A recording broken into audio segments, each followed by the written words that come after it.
সরকার পালালো, পতিত স্বৈরাচার। জালেম সরকারের আমলে অনুমতি ছাড়া এ মাহফিল করতে তারা দিত না। রাষ্ট্রীয় সার্কুলারের মাধ্যমে এই বদরচমকে তারা প্রাতিষ্ঠানিক রূপ দিয়েছিল যে কোরআনের মাহফিল করতে প্রশাসনের অনুমতি লাগবে। আমি আশ্চর্য হই, 92% মুসলমানের দেশে যদি আল্লাহর কথা বলতে অনুমতি লাগে, তাহলে ইন্ডিয়ার খবর কি? ওখানে তো মুসলমানরা বাকরুদ্ধ হয়ে থাকার কথা ছিল, ঠিক না?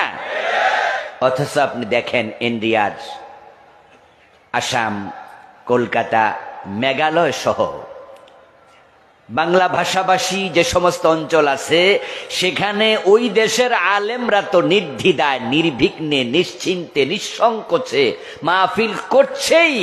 যে সমস্ত আলেমরা বাংলাদেশে মাহফিল করতে পারে না, তারাও ইন্ডিয়া গিয়ে মাহফিল করছে।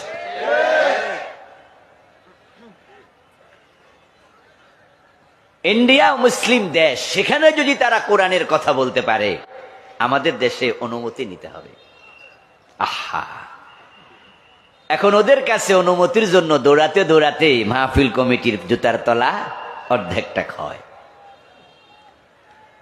টিসির কাছে যাও, টিওনুর কাছে যাও, এসপির কাছে যাও, ওসির কাছে যাও, এখানে যাও, সেখানে যাও, তারপরে যদি অনুমতি দিত 1 ডজন শর্ত, এটা বলা যাবে না, ওটা বলা যাবে না।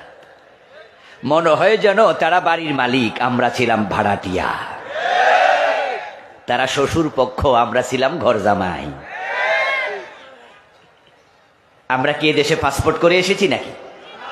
এই জমিনে তাদের যেমন অধিকার আছে, আমাদের সমান অধিকার আছে না নাই? এই চান্দোলা তাফসির মাহফিল কমিটির এই জমিনে তাদের মতো অধিকার আছে না নাই? অধিকার যদি থাকে, তাদের সাথে অনুমতি নিতে হবে কেন? কোন কারণে? এটা ছিল নিঃসন্দেহ জুলুম।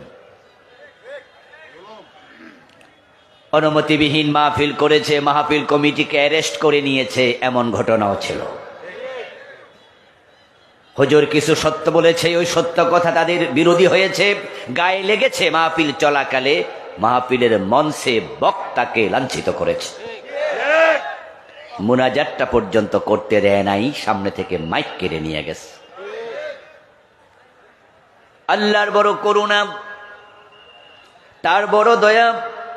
দীর্ঘ 15.5 বছর পর এই জগদ্দল পাথরের তলা থেকে বাংলার মানুষ এখন মুক্ত।